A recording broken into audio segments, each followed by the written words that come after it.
Many years ago, very early on in my career, there was a competition being held by a polar expedition company celebrating its 20th year in business. The competition was going to send a writer to the North Pole, someone who would write about their experiences and take photographs too. The North Pole. Huh? I couldn't believe that this ultimate dream I had held so close to my heart could possibly be on the verge of coming true. Growing up in Lagos, Nigeria, I remember running my fingers along longitudes and latitudes in my geography class, declaring to myself that one day I will reach the North Pole. Fast forward several years, and the opportunity had presented itself in such a spectacular way. So I entered the competition. Why not?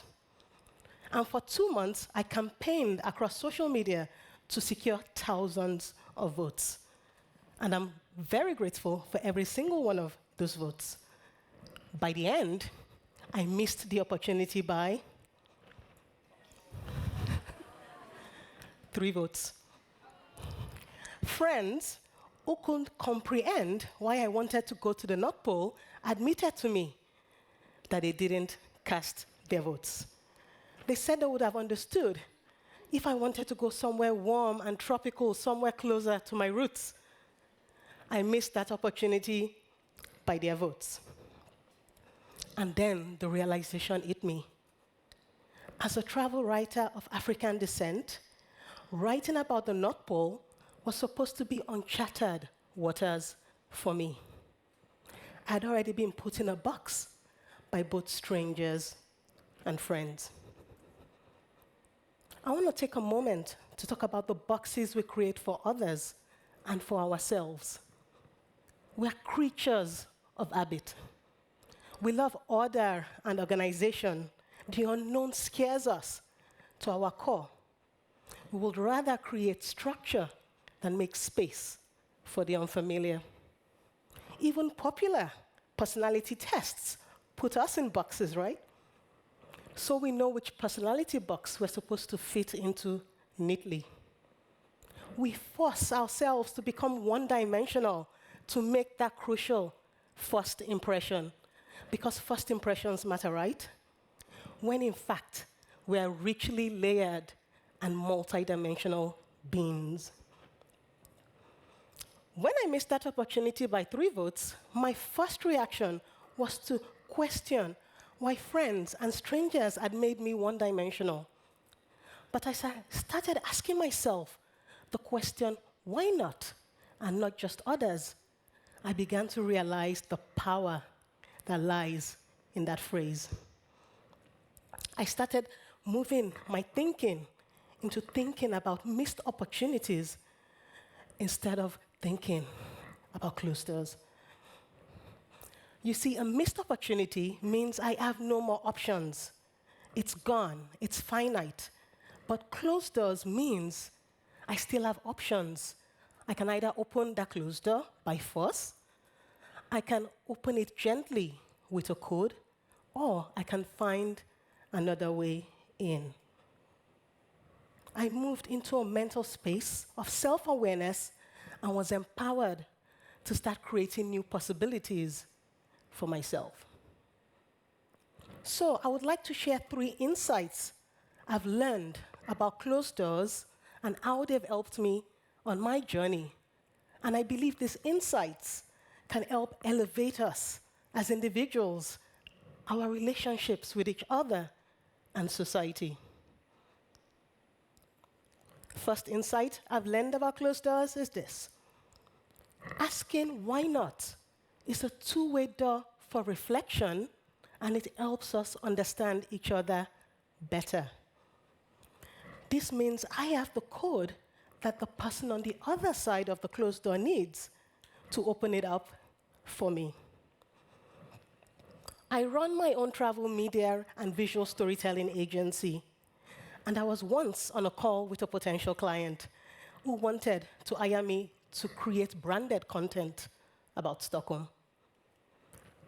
At the end of our call, this client cleared his throat before asking me why I write a lot about Stockholm, because he had Googled and seen that I am African. My first reaction was to ask him why not, but I didn't. Instead, this is what I told him. As a travel writer, I am moved by curiosity, both abroad and in my backyard.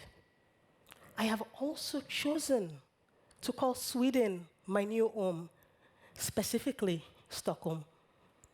And if I have chosen to develop roots somewhere, I better know the quality of the soil I have chosen to grow my family and legacy. And because I need to know that soil on a deeper level, I have made nuanced observations that others take for granted. I got him. I got that client because my honest answer was my metaphorical why not. It was the code of understanding he needed to open up that closed door for me. You see, the gift we are given when we ask each other why not is honesty about our feelings, our biases, and our prejudices. It is a perspective-changing phrase that could open up a world of possibilities for those who have always held limited views. It demands legitimate reasons why we're not being invited to the table. A friend of mine once said that people can only see as far for you as they see for themselves. And if they can't see themselves accomplishing what it is we are aiming to accomplish, then why will they believe we are capable of it? Especially we, who society has created predefined boxes for. The second insight I've learned about closed doors is this. The very act of questioning a point of view empowers us to challenge the status quo. This means I must break down that closed door for the greater good. A popular refrain I often hear is this, that if you're not being invited into a room or to a table, don't create your own room, create your own table. In other words, don't waste your time on closed doors. While I'm a strong advocate for this way of thinking, you know what happens when we start moving tables outside of rooms where they are needed? We create silos and communities of excellence outside of the rooms where they are needed the most. The very rooms where our diverse voices need to be to reach more people, to start breaking down predefined boxes.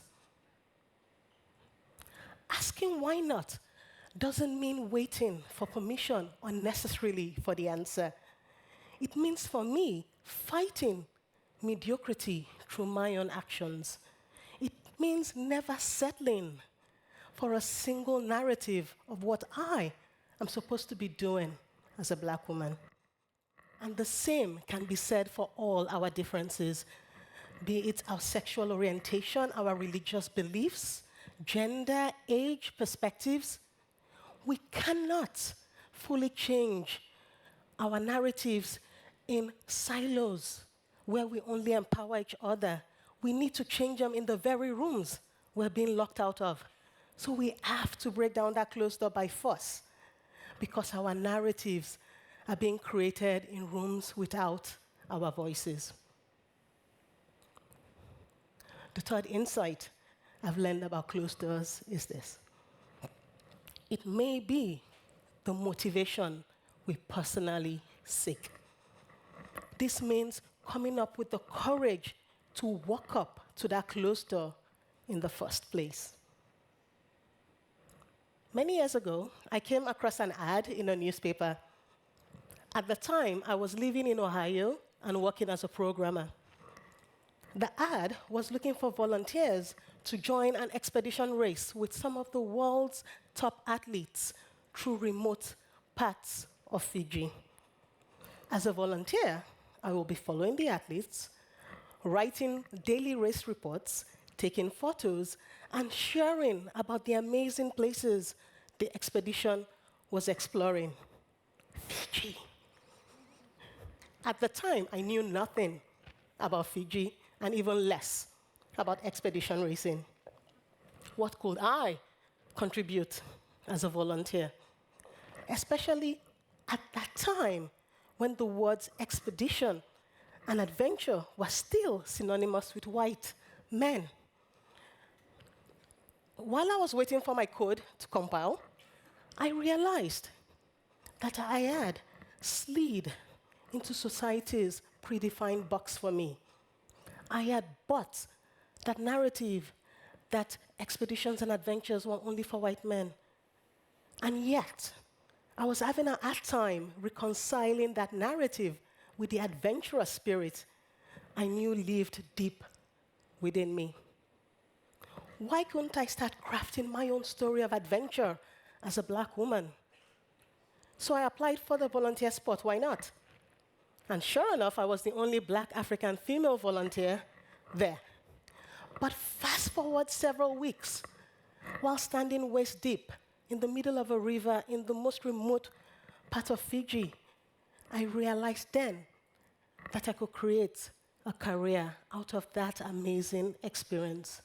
It was at that moment I knew I wanted to be a travel writer and photographer. If I hadn't asked myself why not, I'll still be waiting for my code to compile in Ohio. When struggling with self-motivation, asking ourselves why not may be the subconscious push we need. Oftentimes, the question of why comes from a low threshold someone else has set for us.